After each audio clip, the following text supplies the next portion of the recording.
What's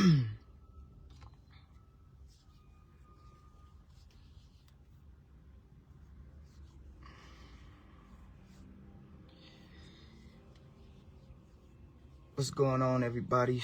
I hope everybody's having a good morning, man.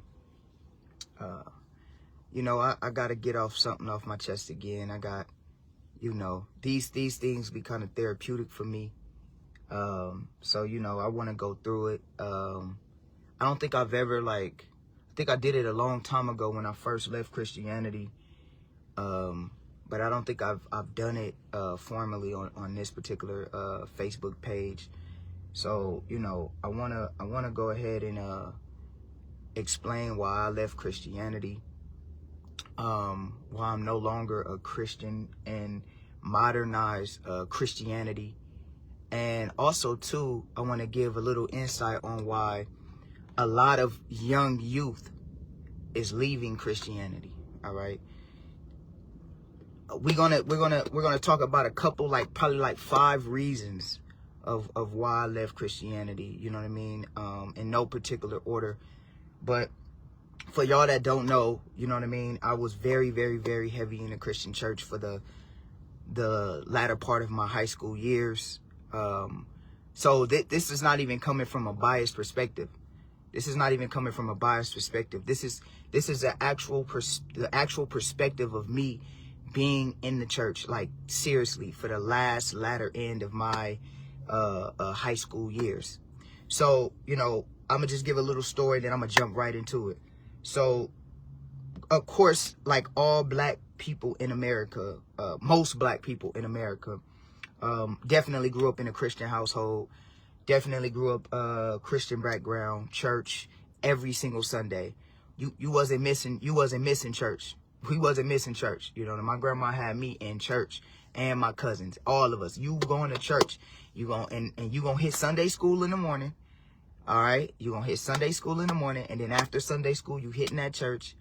And then if there was some type of situation after church, we was gonna hit that after church, and that was every Sunday, right? Every Sunday, prayed, you know what I mean, before bedtime, Bible studies with my grandmother, you know, the whole 9. So, you know, this is not even nothing like biased, because I don't want nobody to think because this is my Hebrew, I'm an Israelite now, that, you know what I mean, the Israelite community is what got me out the church. I actually left the church earlier than in my mind. I already had left the church even before I found out that I was an Israelite, or whatever the case may be. So I'm gonna give constructive criticism on what's wrong with the Christian church. So went to church one day in my teenage years. Of course, I had like a little up and down background, or whatever the case may be. And then one day, you know, my grandma took me to church, and I went to church, and I decided to listen to the pastor. And I'm listening intently this particular time. I think I probably was like in the 10th grade or something like that. And I was listening intensely, like, you know, Pastor Kennedy, you know what I mean? And I ain't gonna lie, you know, shout out to Pastor Kennedy. That is a good pastor. He is a good man. It's a good brother. I'm not gonna lie about that.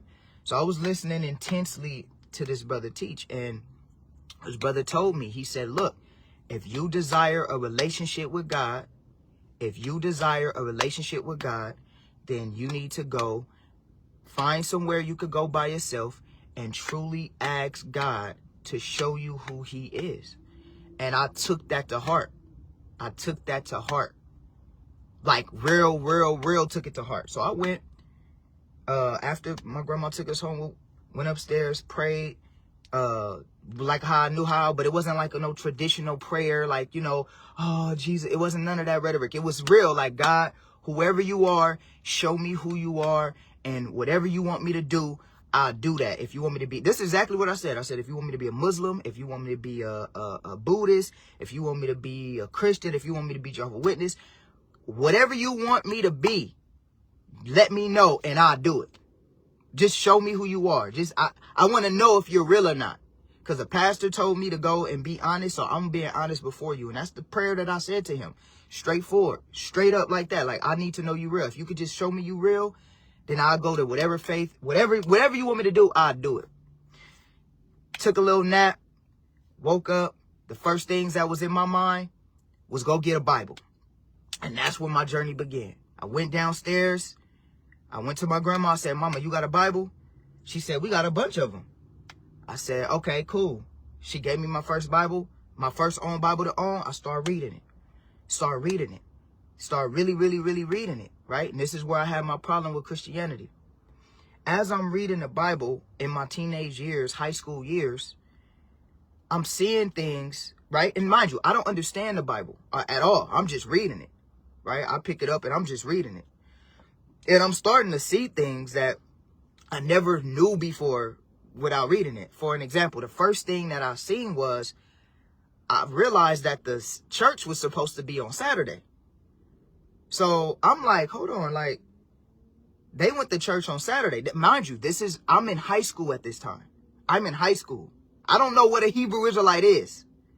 I don't know what a Hebrew is. This is probably like 2008. So I'm in high school. So I don't want nobody to think, oh, you a Hebrew. No, I didn't know what a Hebrew. I didn't even know what a Jew was. I'm just reading the Bible. And in the Bible, I see the Sabbath is when we're supposed to go to church.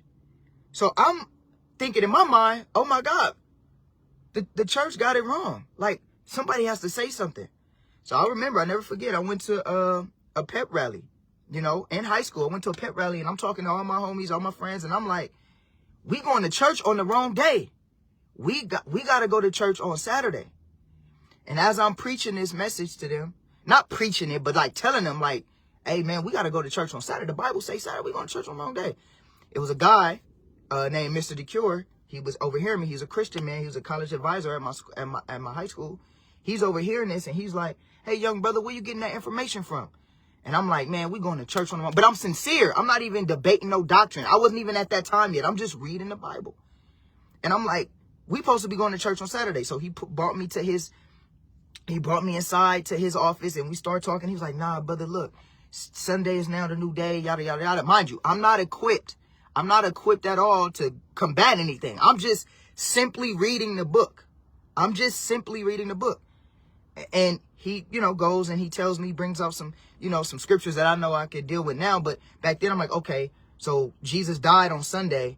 So now Sunday switch the Sabbath from Saturday to Sunday because Jesus died and resurrected. Okay, at that time, that was a suffice enough answer for me because I didn't know nothing about the Bible.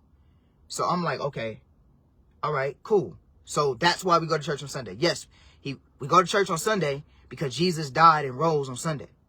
I'm like, okay, all right, cool. So then I'm still reading the Bible. I started trying to find a church home. You know what I mean? My grandmother's church was too far. I live in LA. Grandmother's church is too far. So I'm like, I need to find a church that I could go to every single Sunday. Found a church called Holy Pilgrim Temple right down the street from my house. I just started going in churches. Like, literally, I just started going in churches. And I'm trying to find a church. So I go in the church, boom. And I'm like, okay, I'm in the church. I get in the church. And I noticed this was you know, the Baptists and the Pentecostal, all these different denominations, they run their churches different. So the Pentecostal church is more like, if I could break it down, if I could just deal with the two main, like, you know, because there's Methodists and all of that. But let's just deal with Baptists and Pentecostal, which are the two main churches that black people go to, right? So this particular church I went to was a Pentecostal church. And as I went into Pentecostal church, I'm like, okay, cool. I'm sitting there and I noticed Pentecostal churches is more so about emotion. Pentecostal church is more so about emotion. So what they're going to do is they're going to, you know, start off with, you know, different, like, you know, what's going on with the church and stuff like that. And give you the itinerary for what's coming up or if there's events and something like that. And then before the pastor comes on, they get you emotionally riled up with the music section, with the music selection. So they're going to clap, they're going to dance, they're going to get you riled up, get you riled up and all of that. And then after they get you riled up emotionally or whatever the case may be, they simmer it down with the little organ. And then they bring the pastor on and the pastor brings this emotional message or whatever, and then, you know, they end it, and then that's Pentecostal church. That's Pentecostal church. All right. So after that, after that, I'm like, okay, Pentecostal church, I see how that's going, whatever. The Baptist church a little different. Baptist church, they're more civilized, I guess you would say, you know, for the lack of better words. The Baptist church, what they gonna do is they're gonna be more, you know, more formal with it, right? They're gonna be more formal with it, right? So, and they come more from like more of a teaching standpoint. You feel what I mean? So the Pentecostals more on the emotional side. The Baptist is more on the formal side. You know what I mean? So I went to a Baptist church. I went to a Pentecostal church for a long time. So as I'm realizing that I'm going, and I'm still reading my Bible, might I add. I'm still reading my Bible, might I add. And I've been going to the Pentecostal church for a long time, and I just noticed it's the same repetitive thing. All right? I've been noticing it's the same repetitive thing. We you know what I mean? We're going to have the music selection. We're going to have the emotional. We're going to, hey, what's up, cuzzo? How you doing, cousin? I love you. I love you. I hope you stay tuned. I just want to give my perspective of why I left the Christian church. So, Pentecostal, you know, we got the same routine every Sunday. And what I started to realize, like every Sunday we do this for the Pentecostal church. I'm gonna get on the Baptist church later. Every Sunday we get on this emotional roller coaster, but then after the emotional roller coaster is done, we get back to our regular lives. We get back to whatever our regular lives are. We get back to, it's like not a real change. It's more of a emotional thing. Like once the emotional high is done in a Pentecostal church, once that's over, we done. We back to normal. We back to normal. No disrespect, but I gotta keep it real. Them old ladies back to being mean. You know what I mean? Them old ladies back to being mean. You know the old ladies with the church hats? They back to being mean. You know what I mean? When you look at the pastor as this person, when you start actually really talking to the pastor is really just a regular guy. He don't really have time for you, really. He don't really have time for you, really, until after service, he closed. You know what I mean? If you want to go up and talk to the pastor, he like, yeah, young brother, he out. He closed. You know, you gotta schedule a meeting. You gotta schedule a meeting to be able to have conversation. Now, I'm not saying that pastors are not busy or whatever the case may be. I understand that because I understand how busy I am. But just the fruits of the spirit I didn't really feel it. Like after the service was over, I didn't really feel, but it's cool. I thought, okay, I wasn't really, I felt that, but whatever. I kept moving. So now pay attention to this part. I had to do something in the church. This is the main thing. Mind you, I'm still on the Pentecostal. I'll get with the Baptist in a minute. I don't want to keep y'all long, but I wanted to share this with y'all. Pentecostal church, whatever. I'm in there. Something in my heart tells me, you got to get in the church. You got to do something. So in my mind, I'm like, oh, okay. All right. Let me find out what I could do. I got it. I guess I'll join the choir. Mind you, I'm in high school at this time. And I'm sincere. And I'm still reading my Bible. Before I go into me joining the choir, because I joined the choir first, I actually reading the Bible, I really didn't see the whole way the church was structured. I didn't see that played out in the scriptures. Like, I didn't see that. Like I didn't see the music selection and then the whole emotional roller coaster. Like, I didn't see that with Christ. Like, when I first read the book of Matthew, I'm like, damn, Christ was a cold character. He was about the people and he was straightforward. And his ministry, it wasn't like an emotional roller coaster. So I didn't get where they got the whole setup for their church. I didn't get, but I was like, you know what? That's how they run it. That's how they run it. But I didn't really see that. I didn't see the emotional roller coaster when I read about Christ or when I read about the church in Acts. I didn't really see that. So anyway, I'm like, all right, let me figure out what I need to do to get in church. So I joined the choir. Boom, I'm a part of the choir. I'm singing. One day, I just had an epiphany in my mind that was just like, you need to go preach or whatever. So I'm like, preach. Now, mind y'all, I'm reading the Bible, y'all. When that thought in my head was like, you should go try to preach, I was instantly afraid. This is the truth. I was instantly afraid because when I read about the prophets and stuff in the Bible, every single one of them got persecuted. Every single one of the prophets in the Bible, every single one of in my mind at that time, the preachers in the Bible got persecuted. So I'm like, I don't know if I want to preach because I don't want to get persecuted. Because that's what I'm reading. I'm reading that they're getting persecuted in the Old and the New Testament. I'm like, they getting dogged. They getting persecuted. The prophets is getting killed. People hate the prophets. Anytime you see when a prophet, like in the Christian church, when you see a prophet or a prophetess come to the church, oh, the prophetess is here. Oh my gosh, prophetess such and such. She getting praised or he getting praised. When I look in the Bible, when you seen a prophet, you were afraid. You were going to be scared when a prophet came to you.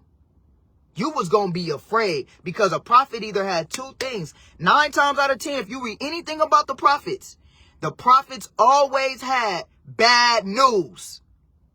You know the movie, The Wiz, don't nobody bring me no bad news. Oh no, the prophets was bringing bad news. They was going to bring some bad news most of the time.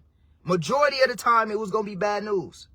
So when I'm looking in the Christian church, I'm like, okay, that's odd. You know, every time a prophet or a prophetess come, it's always love. It's always a party. It's always festive. It's always, oh my gosh, this person is coming. Whatever. Okay, cool. So, but in my mind, I'm still thinking persecution. So as I'm like, okay, I guess I'll try to join the ministry. I asked the youth minister at the time, and I was like, hey, I think I want to preach. And he's like, you sure? I'm like, yeah, I think I want to preach. I'm getting ready. Mind y'all. He was like, all right, we got a youth revival coming up. I'm going to let you do the youth revival event. I'm like, okay. So I'm like, all right. So mind you, I'm reading the Bible. So I go home. My first ever sermon was on faith. I think I was probably like 14 or something like that, or 15, one of those. So I go home. I'm serious with it. I put my first sermon together ever on faith. I bring the notes I put together to him. I had like a whole page front and back, like 2 pages of scriptures that I brought to him. And he said, he looked at it and he was like, pick your top 3, the rest you don't need. So I'm like, okay, pick my top 3 and the rest I don't need. But in my mind, I'm thinking, okay, I guess there's too many scriptures. So I pick my top 3 and I do my thing, right? After I get down from there, I'm thinking in my mind, here come the persecution. You're about to get persecuted. Like all the other pastors and preachers before you. Jesus said it himself. He said that, no, if they persecute you, they persecuted me first. So I'm getting ready. I'm like, the persecution is coming. When I got off that pulpit, y'all, I was shocked. There was no persecution. They loved me. When I got off that pulpit, girls was giving me their numbers, talking about we should read the scriptures. The old ladies was hugging me. The old deacons was in there like, brother, that was powerful. I'm like, oh, shoot. I thought I was supposed to get persecuted. They loved me. My family was in, the young preacher, loved me. At school, when I went to school and started doing my little ministry thing at school, they loved me at school. They loved me. It was no issue. They loved me. And I'm confused.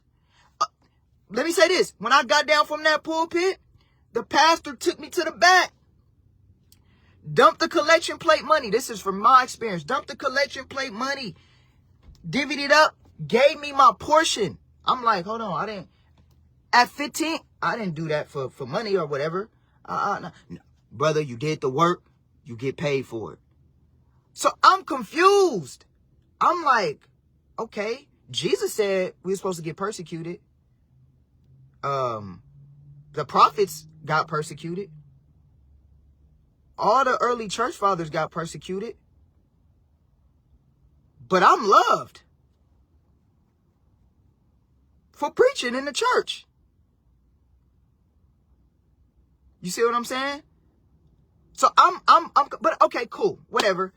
Maybe this is the way it goes. So now I'm preaching, I'm ministering, boom. I get nothing but love. I'm loved. I eventually end up leaving that church, and I became, I joined a non-denominational church. And that's when I just started rap housing, man. I started just going to every church ministering. People was, brother, come here, come here, come here, come preach here, come preach here. Oh, the youth, we got a youth event here. I joined the Bible club. At my school. I ended up taking over that Bible club. Bible club had all the young kids in there. I mean, I became the spokesman for the whole region for that particular Bible club. I'm speaking in front of a whole bunch of people, preaching in front of a whole bunch of different churches, white churches, black church. I'm going everywhere preaching. I ain't never had not 1 ounce of hate. None of that. Everybody was loving me, all good. But all the while, I'm still reading my Bible. So I'm like, okay. Fast forward, I end up studying. I end up finding out that the Bible had, the compilation of the Bible, there was other books. So that blew my foundation. So I'm like, what's with all these other books that's supposed to be in the Bible?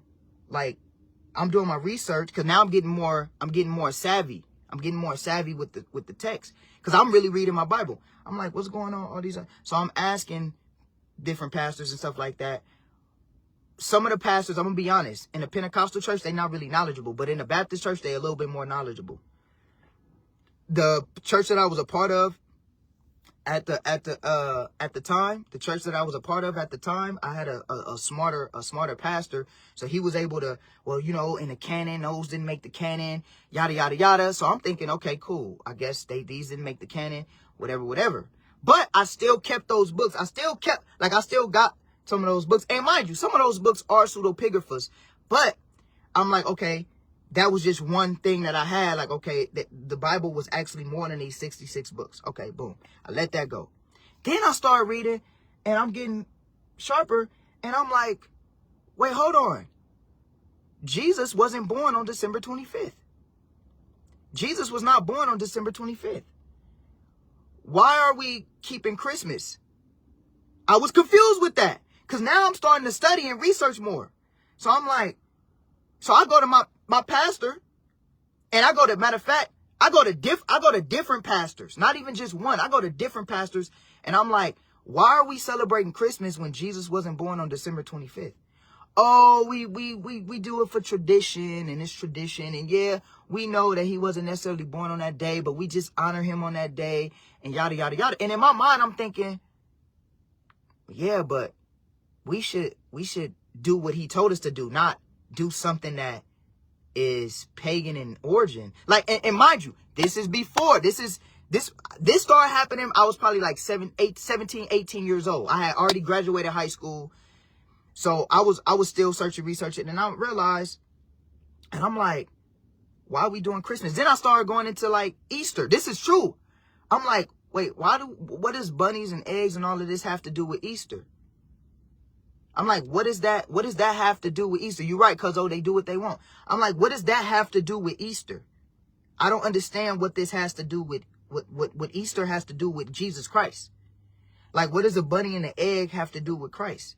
Oh, it's just tradition. It's just traditions. We just do it for the kids. But mind you, this was back in like 2011, 2010. So this was before the whole Israelite community just started going crazy with publicity. This is like 2010 that I'm asking these questions. So in 2010, you know what I mean? It wasn't like I had, like how we have this knowledge readily available to us like right now. So I'm just asking these things like why is this and this, and why are we celebrating Easter, and what does a bunny have to do? And, oh, it's just tradition. I'm like, okay, all right, but I don't see Jesus doing it. But whatever. Then I get a question asked to me by my wife, actually. Because me and my wife, we were at the time, we knew each other. We were around each other a lot at this time. And she asked me a question because she was reading the Bible with me too. She asked me a question about pork. She said, well, I read in the Bible about pork.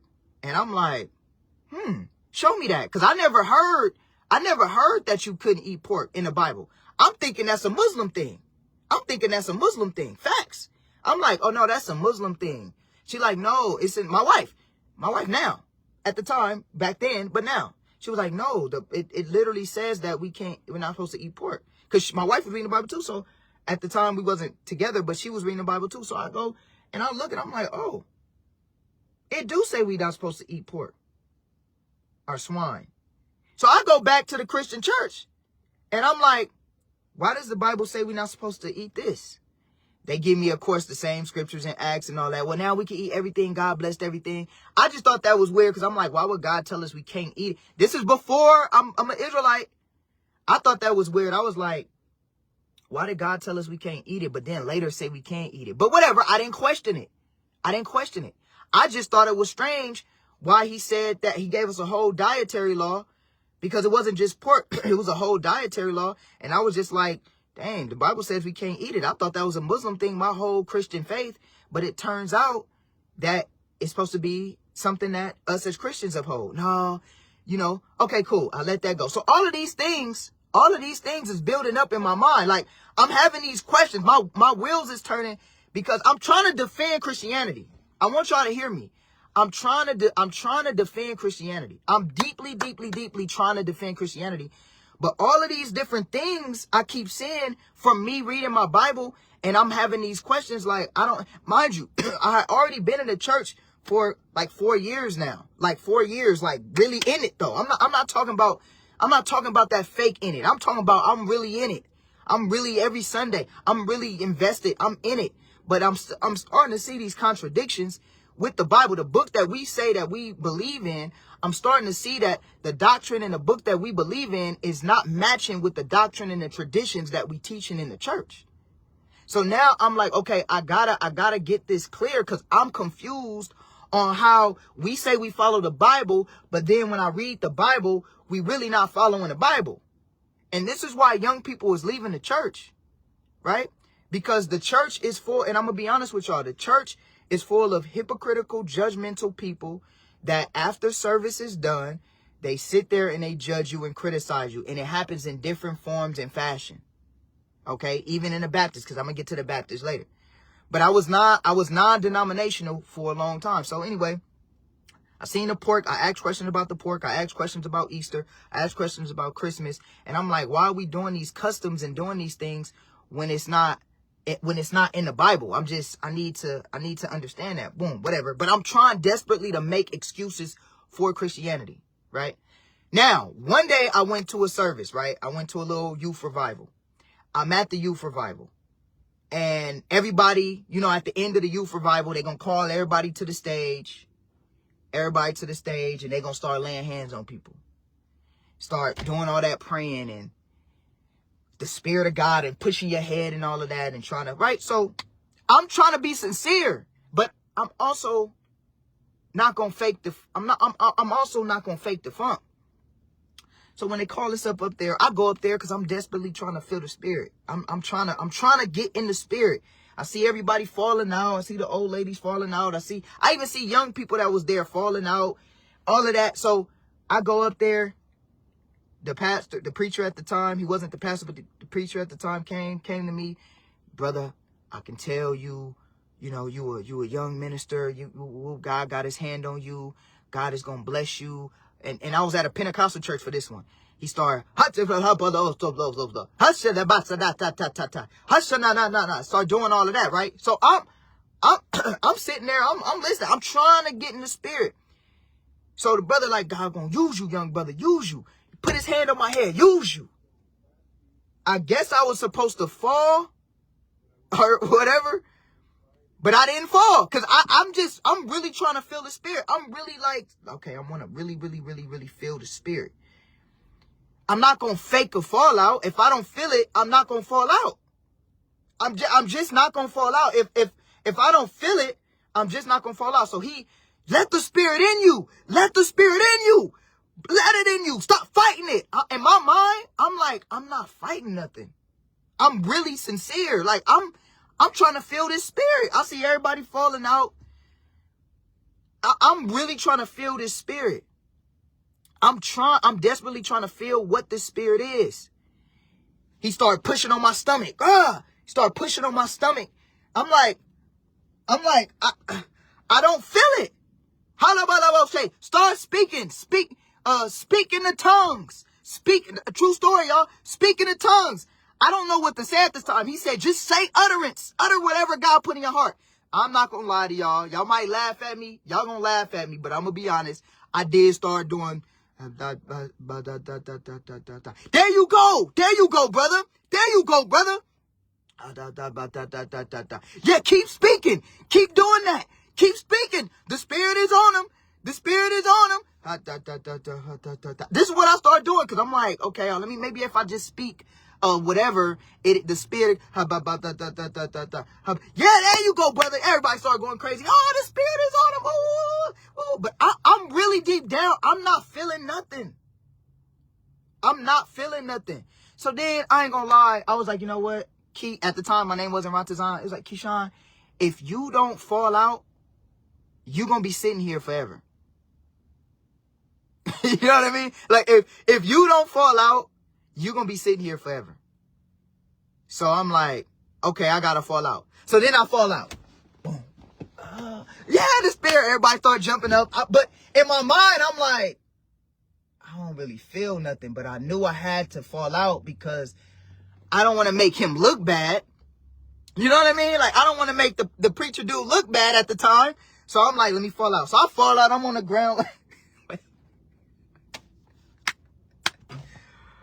I'm on the ground like this. And I'm thinking in my mind, like, and the whole time I'm sitting there and I'm on the ground and I'm thinking in my head, like, I don't ever see this happening with Christ. Like, I don't ever, when I read about Jesus, I don't see this. Like, Christ never had to, do this extra stuff. Like, I don't see that. So I'm sitting on the ground, I'm thinking all this stuff, but I'm like, all right. I'm like, whatever. After the service, I kid y'all not. After the service, I look around, and I'm noticing everybody that had caught the Spirit, everybody that caught this so-called Spirit, they went back to their same ways after church. They went back to their same ways after church. Then I started looking around and I started to analyze, and I'm like, okay, this old woman has been in this church for years. She in a wheelchair because she got her leg amputated. This one, he been in the church for X amount of years, but his lifestyle when he leave the church is all over the place. I'm starting to realize everybody's life is like not reflecting the fallout. Like, I understand that people gotta grow. I get that. People gotta grow, whatever.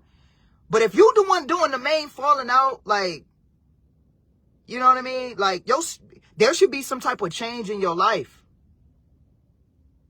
That and I ain't gonna lie to y'all, I got baptized like 5 times. Cause I'm trying to feel this change. I'm like, I want change in my life. And my life did change for the most part, cause I was really reading the scriptures.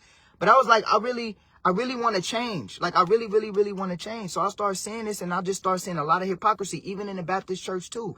The Baptist church, they snare their nose up at you. You know what I mean? They got this, the Baptist church got this thing about like a facade. They family oriented, baptize you, it's all love. They speak with soft voices and stuff like that. But the moment that you see something that you don't agree with or don't align with, that's when they true colors come out. That's when they true colors come out. That's when who they really are come out. The moment you say, nah, I don't think that's I don't think that's the way that this should be, or why are we doing this? It's like in a Baptist church, to a certain degree, if you keep asking questions or whatever, they'll start to dismiss your questions, but in a passive aggressive way. They're not super aggressive, but it's a passive aggressive way. So I'm like, okay, whatever. So I'm there still. I'm trying to find ways to keep the church sold down. This is the nail that broke the camel's back. So I had a friend of mine, and he was asking me, and well, before I tell that, it was, and shalom to everybody. Before I let y'all know what happened with that, it was one time, Pastor Kennedy actually did this. And, he was talking about Israel. Now, mind you, at the time, I didn't know too much about Israel. I'm not going to lie to you. At this time, I didn't know too much about Israel. I didn't know too much about the Jews or nothing like that. So he started going into like how we got to pray for Israel and pray for America and yada, yada, yada. He started going into how the Jews are the chosen special people and stuff like that. And I had a thought to myself, and I was like, dang, that's kind of crazy. I don't know where the thought just came out of nowhere. I was like, dang, that's kind of crazy that these people, right, the Jewish community, they get to be chosen of God on earth, right? They're chosen of God on earth, right? Y'all follow me? Then when we get to heaven, excuse me, then when we get to heaven, they're going to be chosen of God in heaven. So they don't get to go through nothing, really. I'm going to be honest with y'all in my mind, because I'm thinking to myself, I'm like, dang, that's kind of not fair. I don't want to question God, but I was like, dang, that's kind of not fair how these people, they rich on earth. They got everything. They the special people. They got all the money. They rich on earth. Like, but then black people, we going through slavery, right? We going through police brutality. Everybody hate us. And I'm like, dang, that's crazy how these people get to be everything on earth. And then when we all die, we get to go to the same heaven. And then they're going to be above me in heaven too. I'm like, dang, that's crazy. I'm like, that's crazy. Like, and of course the pastor wasn't putting it like, he wasn't trying to, he was putting it more gentler, but more like, I'm like, that's crazy that they get to be, they get to be above us on earth. And then, cause mind you, this was like in 2000, this is like 2010, 2011, 2009, 2008. So this was before all of this truth started just coming out in waves. I just want y'all to notice. So this is before all this truth about them being the synagogues of Satan and all that. This is before all of that. So I'm like, dang, that's crazy. I'm like, God, that seems not fair. I'm like, why are we going through what we going through? Why are black people going through what they going through? Why are we getting killed? Why are we in slavery? Why are we in police brutality? Why are we last hire, first fire? Why are we like, dang, that's crazy. But you know what? If this is God's will, then let it be God's will. I didn't even question it no more. But I just had that thought like, dang, that's kind of messed up. Why they get to be, you know, the top here and all of that. But I was like, you know what? Whatever. But that kind of rubbed me away. So then following up with that, a brother of mine asked me, he said, it was a brother of mine. Shout out to my brother Cam. I love you. Cause I was still trying to search. He was like, and I was ministering, cause I still was in the church. So I was still ministering to everybody I meet and all that. And he was like, one day, my boy Cam, he was like, let me ask you a question. How can you minister to me when you don't know who you are? And I started thinking to myself, and I was like, that's a good question. He was like, how you know God? He was like, how do you know God, the creator? You know the creator. And he's like, I'm not saying you don't know the creator. I'm just asking you a question. He was like, you know the creator. Me and him had a one-on-one conversation. You know the creator. How do you know the creator, but you don't know yourself? And I was like, damn. I was like, that's a good question. I don't know who. He was like, where do you come from? Who are you? Now, at the time, we was going into the Afrocentric thing. He pulled up, you know, these images of like Pharaoh and all of that. You know, like, look at this. Do you come from greatness or whatever? And he wasn't trying to deter me from Christianity. He was just trying to get me to know my history of where I come from. So I'm like, okay, how can I know about God when I don't know who I am? Now, somebody can say, well, because it doesn't matter. But then if it doesn't matter, and then I had the same question for pastors, I'm like, if it doesn't matter, why is there genealogy in the Bible? Why is Jesus' genealogy referenced? Why is Genesis chapter 10, if your genealogy doesn't matter, why is it so important to be everywhere in the Bible? In the book of Chronicles, genealogy is there. In the book of Kings, genealogy is there. In the book of Genesis, genealogy is there. In the New Testament, genealogy is there. So I'm like, why is genealogy not important? Why is it not important for blacks to know where they come from? But everybody else can have an identity and know where they come from. But when it comes to us, when I bring this to a pastor and I'm asking a pastor, well, who are we in the Bible? Right? Who we are in the Bible, then why doesn't it matter? Why doesn't it matter? And that's a good question or comment. Somebody said Paul's tell you not to listen to genealogy. You got to understand why Paul said that. Paul wasn't saying that because he was saying your genealogy doesn't mean anything, because Paul knew who he was. Paul knew he was an Israelite from the tribe of Benjamin. So Paul wasn't telling you that genealogy doesn't matter, but what was happening was the Jews at the time were going against the 10 tribes that were scattered and telling them they had no right to the Commonwealth of Israel, because even though they knew they were of the diaspora, they didn't accept them because they didn't have their records. That's what that was. It wasn't about not knowing your genealogy. Your genealogy is important. The Bible tells you your genealogy is important. So Paul wasn't telling you, because it wouldn't make sense. Why would Paul tell you don't listen to genealogy, but then Paul tells you in the same couple verses, I know who I am. I am a Benjamite of the tribe of Israel. He's not saying your genealogy doesn't matter. If your genealogy doesn't matter, why was Christ's genealogy referenced? And this is what Christians do, and this is not an attack on you, but this is what I find myself what Christians do. Christians say we piggyback scriptures, but Christians, all you do is piggyback scriptures. That's all you do is piggyback scriptures with no context. And the only reason why the Christian church is now trying to get this little sharper edge is because the Israelites been on y'all heads heavy. Genealogy is important. Again, the reason why Paul said that was because of the Israelites. All right. Because of the Israelites. All right. That were persecuting the other Israelites. Go read James 1:1. Greetings to the Israelites that are scattered abroad.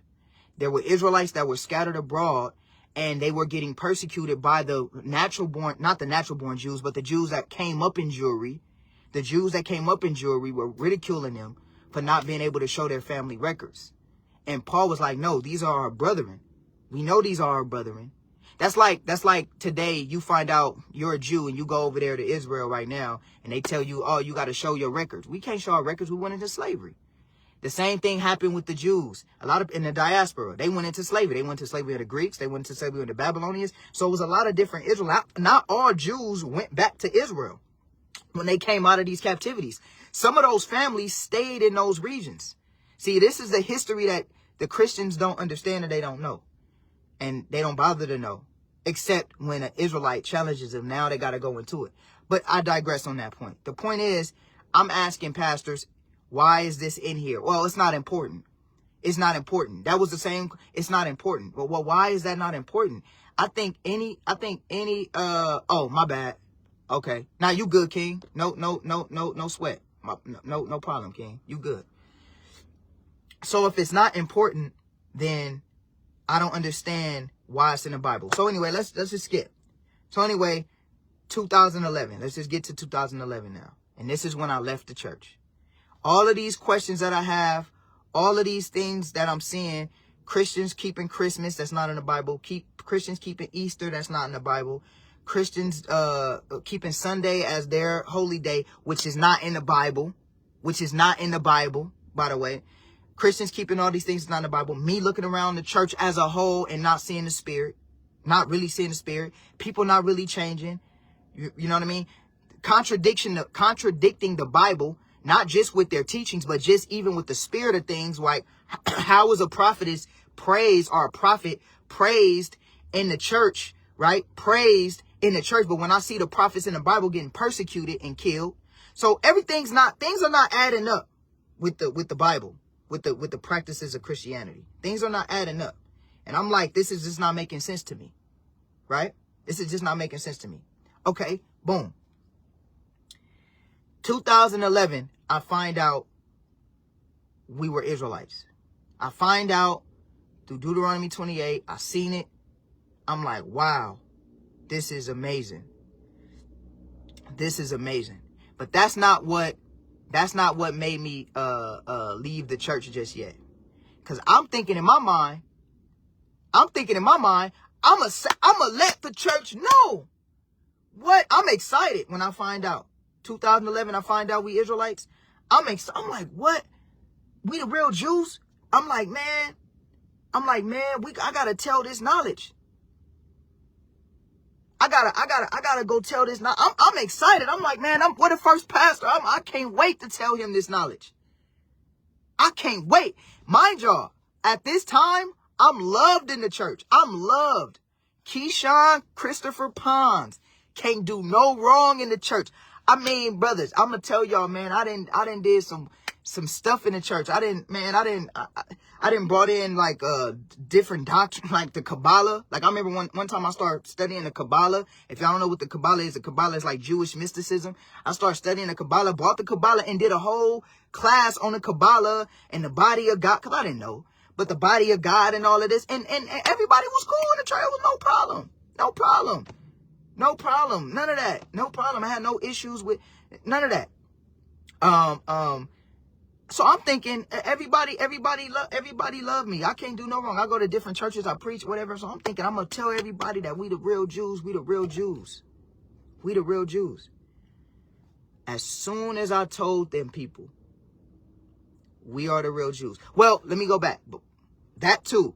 But I end up finding out that the Trinity, this is another doctrine, that the Trinity is not scriptural. Right? Around this same time, I'm finding out that the Trinity is not scriptural. Because I'm like, the first thing, because I keep things simple. The first thing I noticed was there's no word Trinity. I'm like, where did the word Trinity come from?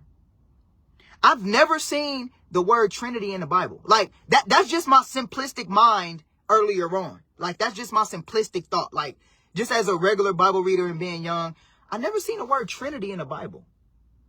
Why is that? Well, you don't have to see the word. This is what pastors would say. You don't have to see the word Trinity for it to be implied. Okay, maybe that makes sense. I don't know. Okay, maybe that makes sense. Yeah, because see, it's implied. But then my foundation was rocked when I realized, when I seen that movie. Y'all ever seen that movie Zeitgeist? Y'all remember Zeitgeist? Put sevens in the chat if y'all remember Zeitgeist. Y'all remember that movie Zeitgeist? That was debunking Christianity. Who remembers that movie Zeitgeist? Who remember that movie Zeitgeist, man? That's old school. That's old. That's back before YouTube. You had to get the truth off a DVD. Y'all remember Zeitgeist? Y'all remember that movie Zeitgeist? Yeah, it's a couple brothers in here back in the day that remember that movie Zeitgeist. Remember that, Cuzzo? Cuzzo, you remember Zeitgeist? Yeah, old school. This one they used to give church. This one they had like Hidden Colors. Y'all remember Hidden Colors and all of those little DVDs and all that? Yeah. So anyway, I see Zeitgeist. I see this movie Zeitgeist. And yeah, it might be on YouTube. Go look up Zeitgeist. So I don't even know how to spell it, but yeah, it's crazy. Try to spell it the best way you can. Zeitgeist.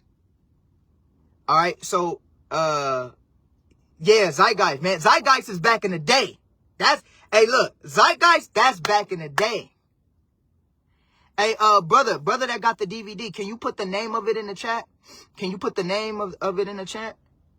Put the name of it in the chat so that y'all could so that people that haven't seen it could go back and check it out. All right. Yeah, Hidden Colors, Zeitgeist, right? So anyway, I see this movie Zeitgeist, and in the movie Zeitgeist, it had a scene where it was talking about the Trinity. All right. It was talking about the Trinity. And it brought out all these different pagan, heathenistic nations all had a Trinity. It all had a Trinity. From Egypt to Asia, to the Buddha with China, to Krishna and all these other guys. All these other heathen nations, they all had a Trinity. They all had a three-way God. And that shook me because I already was like, I don't see the word Trinity nowhere in the Bible. And now you show me. Yeah, thank you, brother. Thank you, brother. Yep, Zeitgeist. And now you show me that every heathen nation had a Trinity that predated modernized Christianity. Something is not right. Something is not right. I was like, this don't make no sense to me. Hold on. The word Trinity is nowhere in the Bible. And now I see this information that all these other pagan, you know what, Pastor? Well, that's because Satan always tries to implement righteousness, and he's trying, well, Satan is the left hand of it and all this. And I'm like, all right, I guess that makes sense, but it would make more sense if I actually seen the word Trinity in the Bible. And you guys say it's implied, but I don't really see it. Like, I don't see it. So that was my first, like, back and forth, like, with the Christian church. Like, I don't see that. Like, there's no, not only are y'all keeping Christmas, y'all keeping Easter, all these other pagan stuff, whatever. But now I'm like, y'all saying the divinity of our God is a three-way God. And then that matches up with other gods. And then when I read the Bible, the Old Testament, and when I'm reading these scriptures, it says God is one. Like, and I'm reading this. So I'm like, okay, that's not adding up. Boom. That was one of the first main big contentions. Then after that, when I found out, shortly after that, found out we Israelites, boom, I tried to tell everybody we Israelites. I tried to tell everybody we was Israelites. I'm so excited when I find out we Israelites. I'm like, oh, we Israelite. But I was so shocked when people said it rejected me for that. They rejected me. I'm like, what? How you guys are rejecting me? I'm trying to tell you that we the people of the book. Nah, we not that. No. They rejected me. They rejected me. Heavy. All because I started to say, we are the people of this book. It doesn't matter. None of that matters. I'm like, how doesn't it not matter? I'm like, look at this for yourself. At this time, Deuteronomy 20. Y'all remember that DVD, The Curses? Remember the Curses DVD? Yeah, the curses, where it was showing the curses and how our people line up and fit the curses of the Bible. The Curses DVD. That DVD is the DVD that, like, really rocked my foundation, and that's how I knew, like, nah, because I had heard that we was Israelites from different people, but when I seen that DVD, I was able to get the scriptures now. Because I heard from several different people that we was Israelites. But I never had no scriptures to back it up. I never had no scriptures to, like, back it up. So when I seen that DVD and it bladed down, because I ain't never really read Deuteronomy 28. So then I went back and read Deuteronomy 28 for myself. I was like, oh my gosh, we these people. I got flat rejected. Straight rejected. That's when I knew.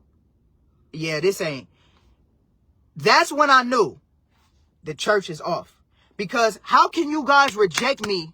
How can you guys reject me for bringing up Deuteronomy 28 to show you that we actually got a solid case? Cuzzo, you remember this, Cuzzo, that we actually got a solid case of being the people of the book. Follow me, y'all. I want y'all to listen to this. How can you reject me? Because I didn't fully lead a church at this time. I was still in the church. I was trying to get them to see. How can you reject me when we got a solid case to you and using the Bible that we can see, when you just told me that the Trinity is implied? How can you reject me and I'm bringing up a legitimate case in the scriptures that we are the people of the book? But you can look at me when I ask you that the Trinity is nowhere in the Bible, and you can tell me it's implied. But why can't you imply that we're the people? That right there, I knew. The same argument you use for the Trinity, you couldn't even use to show, to at least examine that you were Israelite. The same defense you use when I came for Christmas, for Easter, for all of the traditions of man that y'all do. Y'all couldn't give that same grace when I brought it to you to show you, hey, look at this. We fit this prophecy as being God's chosen people. And that's when I knew Christian churches. That's when I left the Christian. That's when I was done. That's when I left. And then as I started learning, I started realizing, as I started really reading the Bible and really learning and getting under some men that really knew the Bible, it shook my foundation, that I found out that there was holy days. Watch this. When I found out that there was holy days in the Bible instead of holidays that we're supposed to keep. And I still was keeping in touch with certain Christian people at the time. So I would ask them, like, hey, look, let me ask you a question. What scriptures verify Christmas? Because they about to keep Christmas coming up. What scriptures verify Christmas? Can you show me any scriptures that verify Christmas? No, we cannot show you that Christ was born on December 25th. No, we cannot show you that this is actually his birthday. No, we cannot show you Easter and bunnies in the Bible and eggs and all of this stuff. No, we can't show you that. No, we can't show you Trinity in the Bible. No, we can't show you that word nowhere in the Bible. No, we can't show you that in the Bible. But as soon as I bring up that I can show you holy days that we're supposed to keep in the Bible, you tell me we don't have to keep that? What? I'm showing you Bible verses that we have to keep this. I'm showing you Jesus himself still keeping this. It blew my mind. I'm like, wait, hold on. Communion that we do every first Sunday. Communion that we do every first Sunday, that y'all pull out scriptures, that wasn't actually communion. That was actually Passover.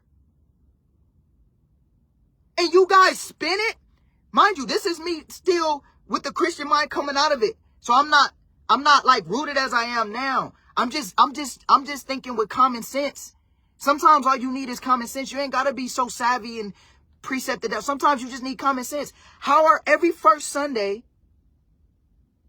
every first Sunday, we do communion, and y'all pulling out scriptures of Jesus representing communion. But then when I go back and read it and I realize, wait, that was never communion. That was actually Passover. But you tell me we don't have to keep Passover, but we keep communion, which is not in the Bible. How?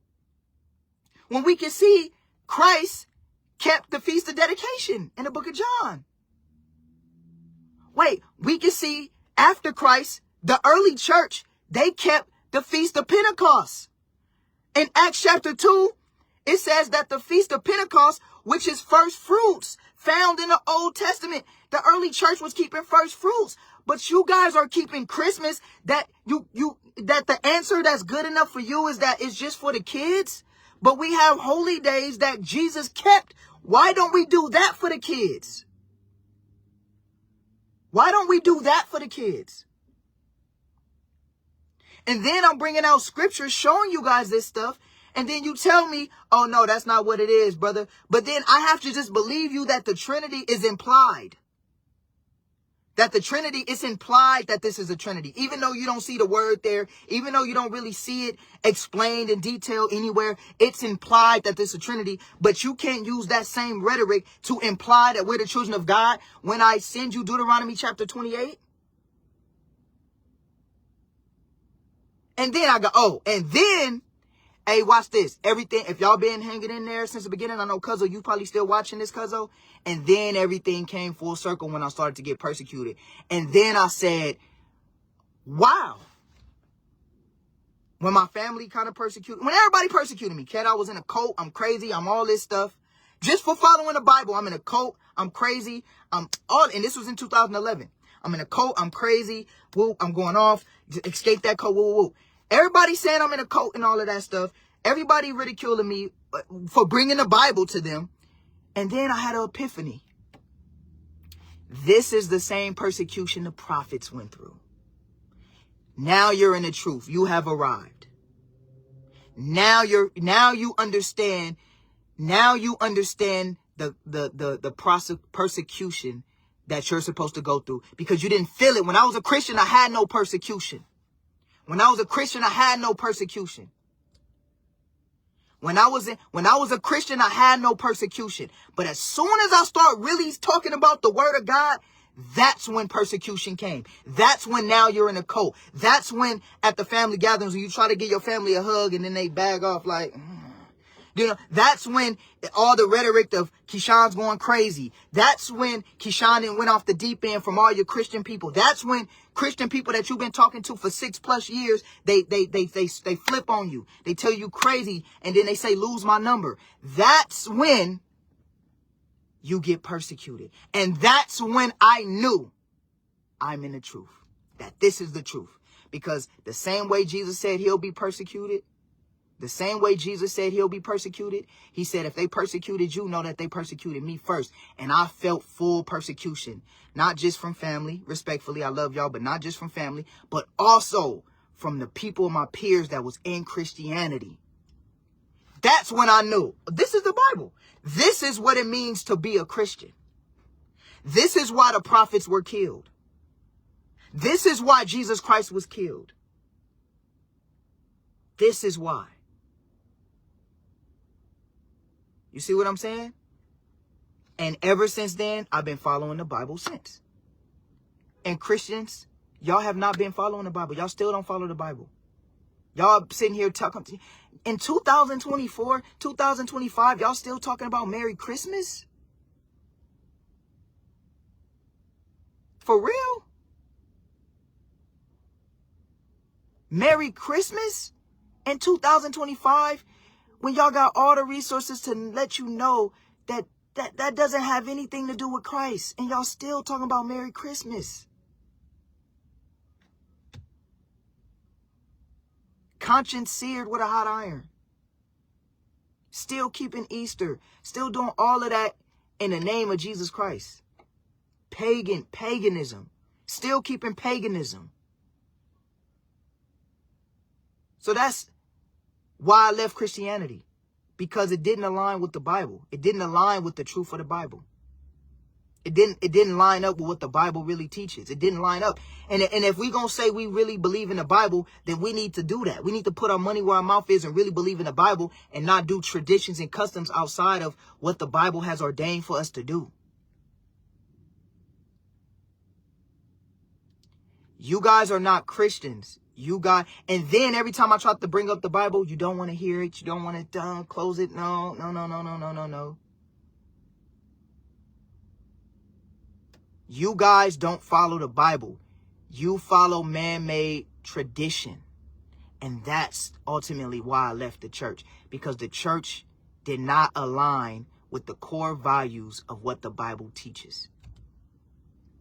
And ever since I left the ever since I left the church and joined the truth, my life has been better. My children, my family. How many broken homes do we see in a Christian church? And then, we're not saying everything is perfect, but in the Israelite community, there's more solid families in the Israelite community, regardless of what the media tries to say. There's more solid families in the Israelite community than in the Christian church. Facts. Bible gives me the way. Broken families in the Christian church, sick, all type of sick people in the Christian church from eating all this abominable food. You see what I'm saying? You say you love God. God is in your temple, but then you filling your body up with all detestable things to eat, and then you sick, and then you say you got the Holy Ghost. How you got the Holy Ghost when your body is just out of whack and you sick because of the foods that you eating, and you eating unclean food?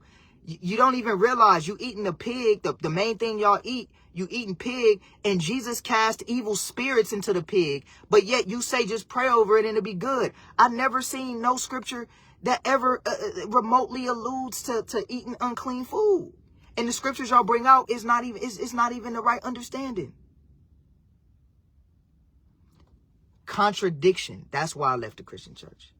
All that Christian church plays on your emotion. The Christian church plays on your emotions. It's an emotional roller coaster.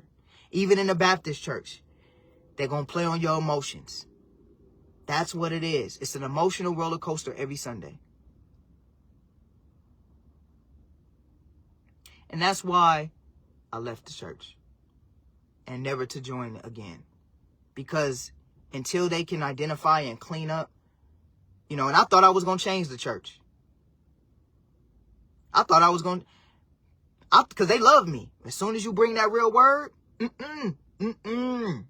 you in a cult. I'm in a cult for following what the Bible says to follow. So yeah, that's why I left the church. Originally it didn't even have nothing to do with the Israelites. The Israelites just came full circle. It really had everything to do with y'all don't really preach. Y'all don't keep the Bible. Y'all might as well just get rid of the Bible. Y'all might as well just get rid of the Bible. You don't follow the Bible. You don't. There's nothing in there that you do that's biblical. Nothing. You're not Christ-like. You don't do what Christ did. None of y'all do. You just use this facade of love and emotion, and that's it. That's it. There's no real knowledge of holy scriptures in the church. And now you see some Christians, they trying to incorporate Passover and all of that.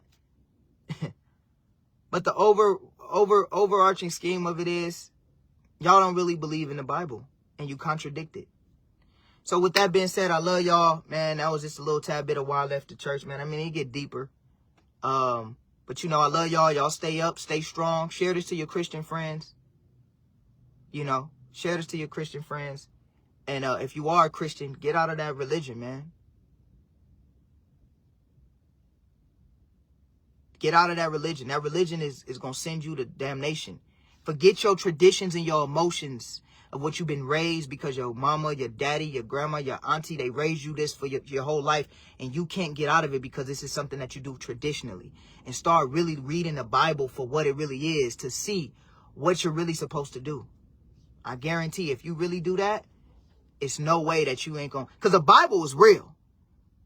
Christianity is false. The Bible is real. Christianity is false. And the church does not follow what the Bible teaches. Love y'all, family. Shalom. Y'all have a beautiful, blessed day. I hope everybody's good. You know, and keep the faith.